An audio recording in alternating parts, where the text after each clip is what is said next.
बैठे रहे तो चिल्लाने से कोई फ़ायदा नहीं होगा, खुद आगे आना होगा, उसको अच्छे तरीके से करीब से। तो मुझे लगा कि मुझे आगे आना चाहिए क्योंकि विनोबा भावे यूनिवर्सिटी यहाँ आते हैं और सब लोग का मदद करते हैं। आपकी मैं बहुत पढ़ाई पैसा तो ला नहीं सकती, तो जो भी कर सकती हूँ अपने सभी लोग शिक्षित हों और सबको मोटिवेट भी करना। देखिए अपाहिज बना दिया गया, निर्दलीय हूँ और लोग मुझे वैसा ही जितने भी युवा हैं वो भी जुड़े, अपने हक की लड़ाई लड़े साथ। मेरा जीवन इसी में जाएगा। आदर्श देखिए मैं यूपीएससी एस्पिरेंट हूँ। मैं आशीष भदानी, आप देख रहे हैं जन की बात। चूँकि हमारा हमेशा मोटिव रहा है किसी खास शख्सियत जो कि कुछ क्षेत्र में नया सोच के, कुछ बेहतर सोच के, पॉजिटिव सोच के साथ मैदान में आए हों, उनसे भी हम एक बार ज़रूर खैर मकदम करें, उनका स्वागत करें। जन की बात एक पब्लिक प्लेटफार्म है और सामाजिक मुद्दों पर हमेशा बात करती आई है। इसी कड़ी को मैं आगे बढ़ाते हुए गिरिडीह से अरुंधति मिश्रा जी हैं जिनसे मैं बात करूंगा, उनसे कुछ तीखे सवाल पर भी बात करूंगा, उनके सोच पर भी बात करूंगा। इसी कड़ी को आगे बढ़ाते हुए मैं बात कर रहा हूँ। अरुंधति जी, आप ऐसे बेसिकली गिरिडीह से हैं? गिरिडीह से हैं। तो आप तो ऐसे सोशल मीडिया में काफ़ी चर्चा का विषय बने हुए हैं, तो आपके अंदर जो ये जज्बा या जुनून, जो हिम्मत कहाँ से आया है? क्या सोचकर आप मैदान में आए?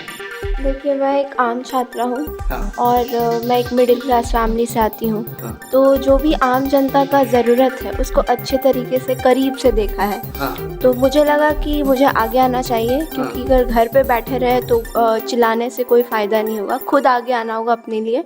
तो हम सोचे यहाँ आते हैं और सब लोग का मदद करते हैं। आपकी पढ़ाई कहाँ से हुई? आपका क्या एजुकेशन है? मेरा मास्टर्स कंप्लीट है विनोबा भावे यूनिवर्सिटी से। अच्छा, तो आप गिरिडीह में किस किस मुद्दों के ऊपर आपका बेसिकली फोकस होगा? अभी जो विधानसभा चुनाव का वक्त चल रहा है, इसमें आप किन विषयों पर फोकस करेंगे?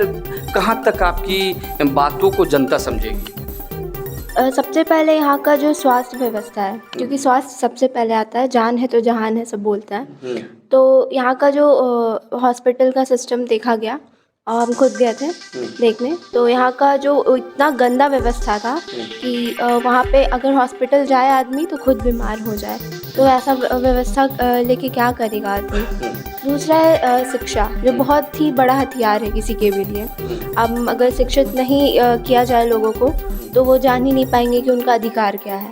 तो मैं चाहूँगी कि सभी लोग शिक्षित हों और सबको मोटिवेट भी करना है, सारे पेरेंट्स को जो भी है कि ज़्यादा से ज़्यादा अपने बच्चे को पढ़ाएं ताकि वो अपने अधिकार के बारे में जाने। तीसरा है रोज़गार, जो जीवन चलाने के लिए बहुत ज़रूरी है। तो रोज़गार दिलवाना है, तो मैं अपने असर से काम कर रही हूँ और चाहूँगी कि जब आगे मैं अगर विधायक बनती हूँ तो उस पर भी काम करूँगी, और अगर नहीं भी मुझे इस बार मौका मिला तो भी मैं इसके लिए लड़ते रहूँगी। तो क्या आप चुनाव भी लड़ रहे हैं? किसी पार्टी से या क्या? अभी निर्दलीय हूँ और लोग मुझे वैसे ही पसंद कर रहे, तो मैं चाहूँगी कि मैं निर्दलीय ही लड़ूँ। तो क्या आपने किसी सत्ताधारी या विपक्ष में जो भी राजनीतिक पार्टी है उनसे संपर्क करने का प्रयास किया क्या? देखिए बात हुई है, पर मैं पहले उनके विचार को जानी। मुझे लगा कि अगर जब तक मेरा विचार नहीं मिलेगा किसी से, मैं कैसे काम करूँगी, क्योंकि मेरा जो विज़न है वो कोई आगे लेके जाने वाला होना चाहिए ना। तो मैं बात की, लेकिन मुझे ऐसा लगा नहीं कि मैं किसी से मेरा विचार मिल रहा है। और पार्टी में अगर मैं आ भी जाती हूँ तो फिर वो प्रेशर बनेगा कि उनके हिसाब से काम की जाए। तो मैं चाहती हूँ कि अपने दम पे जो मेरा है वो लेके आगे बढ़ूँ, और मैं चाहूँगी कि मेरे साथ जितने भी युवा हैं वो भी जुड़े, अपने हक की लड़ाई लड़े साथ में मेरे। तो मैं उनसे भी चाहूँगी कि वो मेरे साथ आए और मेरे साथ जो मेरा लड़ाई है उसके साथ रहे। तो आपका मोटिव शिक्षा, स्वास्थ्य, रोजगार, इन सब चीज़ों पर बात की है। इसके अलावा देखिए, चूँकि आप एक नए जनरेशन से, नई पीढ़ी यदि राजनीति में आती है, वाकई बहुत ही अच्छी कदम है। लेकिन आपकी जो चर्चा अभी गिरिडीह में चल रही है, इनसे जो तमाम विपक्षी दल या सत्ताधारी है, उनको क्या लग रहा है? ये तो वही लोग बताएंगे क्योंकि मैं तो जानती नहीं हूँ, मैं तो लोग से संपर्क में रहती हूँ।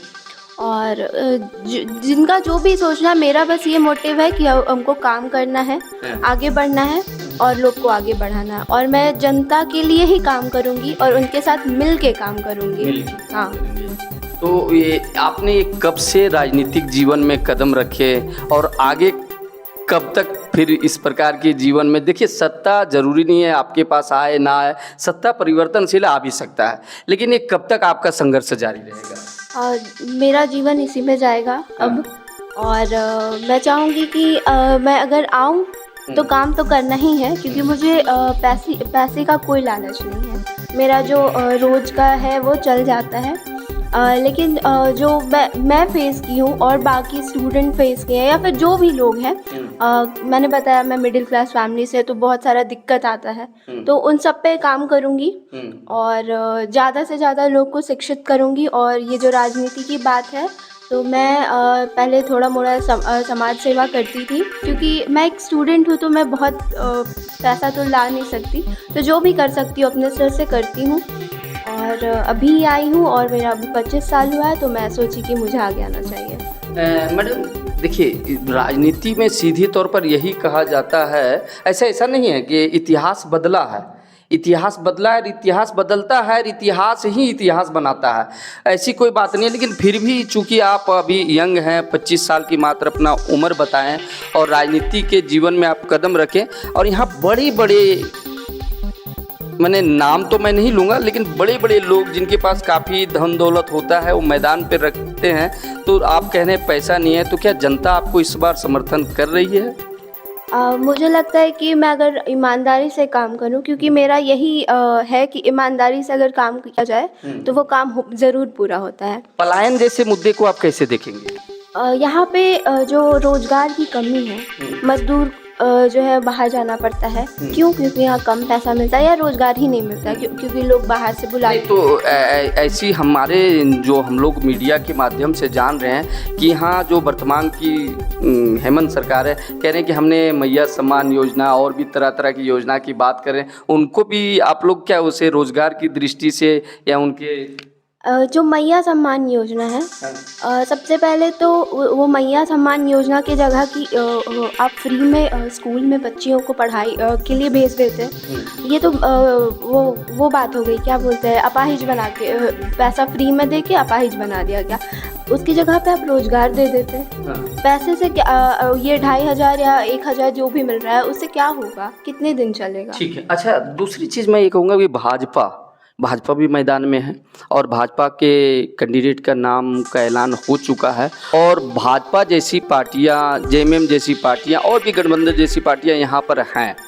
और भाजपा का अभी एक मुद्दा चल रहा है कि यहाँ पर काफ़ी घुसपैठ का मुद्दा उठा रहे हैं। क्या इसे भी आप अपने मैनिफेस्टो में रख रहे हैं या इसे आप नकारने का प्रयास करेंगे? जी, मैं इस पे अभी कुछ देखूंगी, वैसा मुझे अभी इस पे मतलब चर्चा नहीं करना है।